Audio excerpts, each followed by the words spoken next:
If someone had told me a year ago that a single cinematic long-exposure shot of unmanicured soil could force me to jeopardize my entire life, the life of the ideal, flawless wife to a Silicon Valley magnate, I would have likely requested an immediate session with my private psychoanalyst. I was the impeccable, meticulously chosen accessory to immense power, residing in a glass citadel where every breath we took and every decision I made was a matter of optimization, and any expression of unbridled emotion was instantly categorized as inefficient noise that needed to be surgically eliminated. But the man Richard hired to finally give our multi-billion-dollar corporation a desperately needed green image, a documentary filmmaker smelling of forest, rain, and sea salt, became the instrument that dragged me out of that perfect, sterile silence and back into the wild. He didn't seduce me with cheap flattery. He saw me, the woman I had so carefully buried beneath layers of flawless execution. And I chose the dirt. You won't believe the glacial, calculated words Richard used when he finally grasped that I was choosing the chaos, the unpredictability, and the financial ruin of the forest over his impeccably calculated world, a world built on petabytes of data and zero emotional risk. His reaction was not anger, not jealousy, but pure, catastrophic corporate shock. I gave up everything, and in return I got my soul back. But before I dive into the heart of this story, I am truly curious to know, in which corner of this vast world are you listening to me today? Which city? Are you tuning in from a home surrounded by ancient redwood trees, where the air smells of wet moss and quiet, or perhaps from a high-rise office in a city that never truly sleeps, where every step and every decision has been meticulously projected? Write it in the comments so I can imagine you. I need to know where my words are landing so you can feel how the truth permeates this narrative, how it finally breaks through the thick, soundproof glass walls that I meticulously constructed around myself. My name is Elizabeth. I am 45 years old, and for the past 22 years, I have lived as the model, impeccable Mrs. Richard Sterling, wife to the chief executive officer of a leading data analytics firm, headquartered in the affluent core of Palo Alto, California. Our life wasn't merely luxurious. It was a grand, deliberate statement, a profound challenge to nature itself, a living testament to technological perfection and the absolute, total control over every conceivable variable. We resided in a breathtaking, minimalist house valued at $50 million. A marvel of engineering designed by a celebrated Japanese architect. It was constructed entirely of towering panes of glass, flawlessly polished concrete, and spotless teak wood. There were no curtains to obscure the panoramic view of the distant, hazy mountains, and even the furniture was deliberately sparse and hard to discourage any sluggishness or relaxation of the mind. The only sound within was the hushed, almost imperceptible hum of the smart home system, perpetually calibrated to maintain the ideal temperature and humidity, because dry air is not optimal for expensive skin creams or a vintage Bordeaux. Occasionally, this was punctuated by the cold, triumphant, pre-programmed chime of a successful stock transaction that Richard used as his phone's notification sound, a constant auditory symbol of his market dominance. There was no space for clutter. Even our purebred dog was hypoallergenic, almost entirely silent, and confined to a dedicated, perfectly manicured outdoor enclosure. Richard, with his always flawless, razor-sharp haircut and $500,000 timepiece, frequently referred to his life as an optimized algorithm, and I was the central, most critical variable, meticulously calibrated to ensure his social and financial triumph. Any mistake from me, any deviation from the script, would trigger a system failure. My husband, Richard, is the physical embodiment of Silicon Valley success. Sharp, intensely focused, ruthlessly efficient, and utterly devoid of emotional ambiguity. He loved me as he loved a well-designed dashboard or a perfectly balanced, low-risk investment portfolio. I was beautiful, high-functioning, and perfectly reflected his own substantial net worth and professional value. My role was a full-time, 24/7 position. I hosted tech titans and foreign dignitaries, curated intimate dinners for influential venture capitalists, and managed our sizable charitable foundation, with a budget that rivaled that of a small European nation. Crucially, I always wore clothes that were expensive but architecturally simple, the perfect, non-distracting background for his complex, high-stakes world. Our life was literally a meticulously maintained spreadsheet, and every cell, every detail, was color-coded for success. Our conversations were strictly limited, rarely lasting longer than 5 minutes, and never straying beyond logistics, investment strategy, or the precise, data-driven shade of white paint that was most relevant for our gallery walls, according to the latest neuromarketing study on color's effect on concentration. The great tragedy of my life was the devastating act of self-betrayal in my early 20s, the moment I chose Richard's world over my own. I wasn't just a university graduate. I had a highly promising career path laid out as an ecologist and botanist. My consuming passion was the wild, specifically the ancient, awe-inspiring redwood forests along the California coast. I could spend hours alone, observing how the light fractured through the colossal canopy, and I knew the Latin names of every single species of fern, mushroom, and moss we encountered. I felt profoundly more at home with my hands deeply embedded in the moist, dark earth, smelling of compost and ozone, than resting on a polished quartz countertop. Richard, early in our courtship, convinced me with brutal, disarming logic that saving the world is exponentially more efficient when done through multi-million-dollar grants than by manually muddying your hands and wasting precious time. My deep, abiding passion was thus converted into his philanthropic project, the Elizabeth Sterling Foundation for Sustainable Development, a colossal impersonal machine that allocated millions but specifically discouraged any inefficient, personal presence in the field. My old, worn, precious field journals, filled with pressed flowers, dried herbs, and handwritten notes on growth cycles and invasive species, were ceremoniously archived in a climate-controlled vault in the darkest corner of the garage, mere relics of a less efficient past. The pervasive silence of our house was terrifying because it was a profound silence that had devoured the vital memory of the wind's roar, the rush of creek water, and the cries of wild birds. My quiet, internal crisis reached its climax after our only son left for Stanford. The house, all glass and air, suddenly felt like an immensely expensive, climate-controlled terrarium, far too large and cold for a single human heart. I began spending my lonely afternoons by the vast windows, gazing past the flawless synthetic lawn, which was irrigated with recycled water but never looked truly alive, toward the distant hazy silhouette of the Santa Cruz Mountains. I longed for the uncontrollable green, for anything that had not been optimized.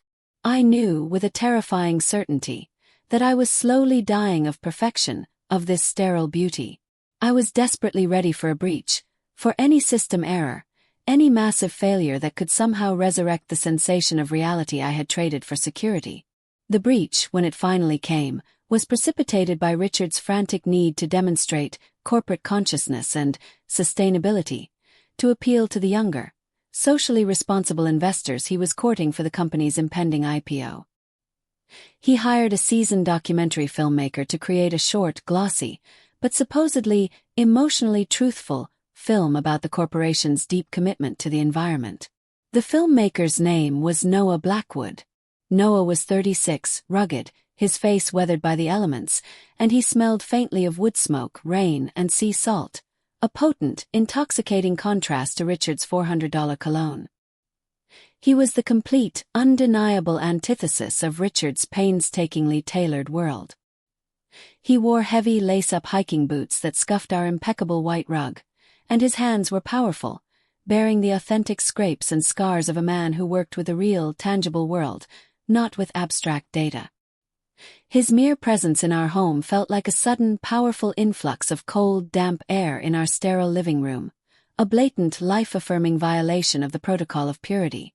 Richard introduced me as the head of our family foundation. She handles all things green so I can stick to the numbers. Noah simply nodded, but his eyes, the deep-set eyes of a man trained to notice the subtle interplay of light and shadow in a forest, not on a monitor, settled on my hands. "Your hands don't look like they do a lot of foundation work," he said quietly, cutting through Richard's ongoing conference call about synergy and scalability. "What do they look like then?" I asked, feeling my cheeks flush with heat, as if a secret, intimate page of my life had been suddenly ripped out and read aloud. "They look like they remember how to hold a trowel. Or maybe a compass or a camera," he countered, entirely without judgment, purely observational. "They look like they've touched real earth recently, not just cold granite. That single, simple sentence, the recognition of a truth Richard had successfully buried under a mountain of grant reports and expensive clothing, became my lifeline. Our subsequent conversations were conducted in stolen moments, in the dimly lit hallways of the office complex, or standing conspiratorially near the massive, unused wine cellar, where the wine itself had a deeper, more complicated history than my own marriage. We never discussed Richard's sterile film script. We talked intensely about lichen and redwood bark, about how rainwater percolates through the forest floor, and the precise luminosity needed to capture the fleeting shadow of a rare trillium flower. I found myself speaking in Latin, effortlessly using the scientific names for plants that Richard didn't even know existed, and Noah would reply with the photographic terminology for light, depth of field, and aperture. He spoke my forgotten language, the vital language of the untamed world. He was my soul's translator. He was not a cheap, common seducer. He was sincere. Richard dealt only in code, profit margins, and logistics. Noah dealt in ecosystems, death and rebirth, and survival.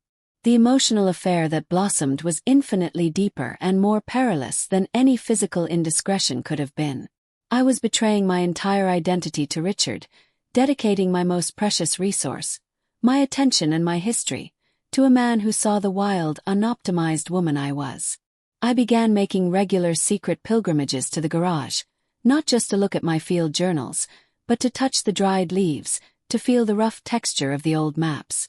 I felt a desperate, primal, all-consuming need to re-enter the ecosystem from which I had been so expertly pruned. I knew I had to act now, before the memory of my true self withered entirely, leaving only the polished, soulless shell that was Mrs. Sterling. The final, decisive moment arrived when Noah needed to film the Redwood Wilderness for the documentary's primary footage. Richard, fully immersed in securing a colossal new funding round and optimizing his Q4 strategy, barely registered my presence when I told him I needed to take a foundational retreat to the coast to verify land use permits. He simply commanded, "Excellent optimization, Elizabeth. Send me the itinerary and digitize the receipts for the accountants. Don't forget the scans." His total, unwavering trust in my function was my perfect, unbreakable alibi. I drove out of Silicon Valley, leaving the humming, sterile world behind me in the rearview mirror. The meticulously manicured road of Highway 280 gradually gave way to the winding, unkempt backroads of the Santa Cruz Mountains. The air grew cooler, heavier, and smelled powerfully of salt, pine needles, and damp earth, not the odorless filtration system of the penthouse.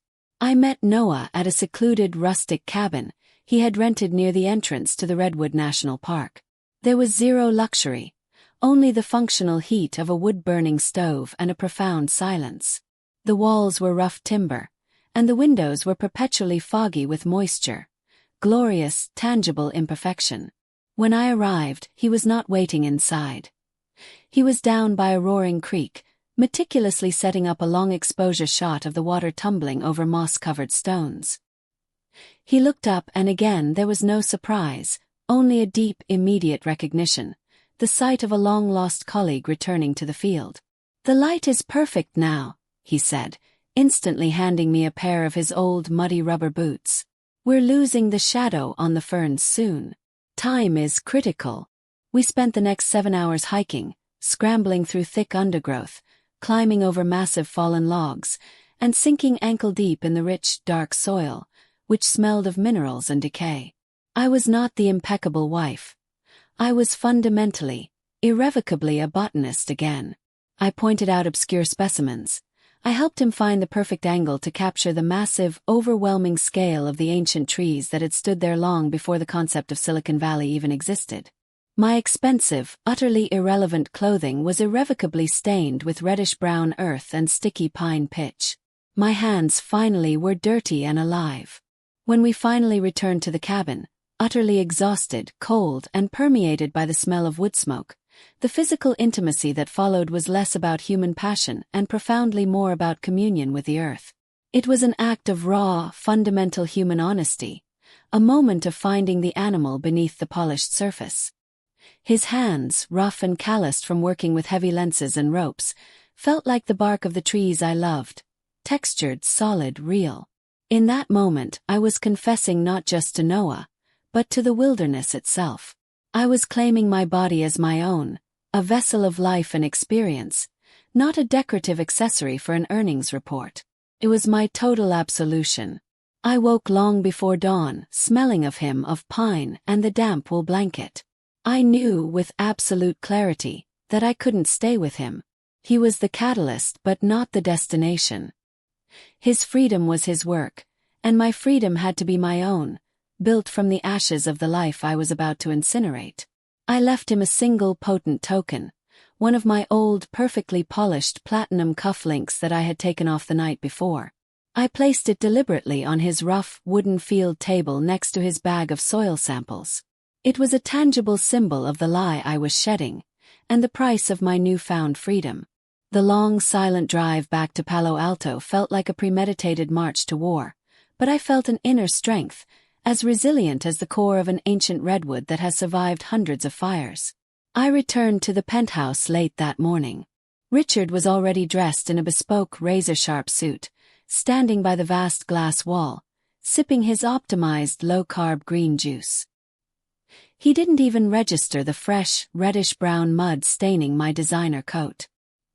He was entirely engrossed in reviewing market data on his tablet, his mind hyper-focused on the billions about to be acquired. "Welcome back, Elizabeth." The itinerary looked efficient. "Now, regarding the Q3 projections, we need to correct the data on the..." I walked up to the polished quartz counter and deliberately placed my old, worn, mud-splattered field journal directly on top of his tablet, obscuring a critical financial graph. "I'm leaving, Richard. I want a divorce." He froze. His finger hovered mid-air over the touchscreen, and finally, he lifted his head. His reaction was pure, unadulterated corporate shock, an expression of utter panic that his core system had suddenly and inexplicably crashed. "Leaving? That is logistically impossible. The IPO is in 2 weeks, Elizabeth. Do you comprehend the catastrophic stock value damage this scandal will inflict?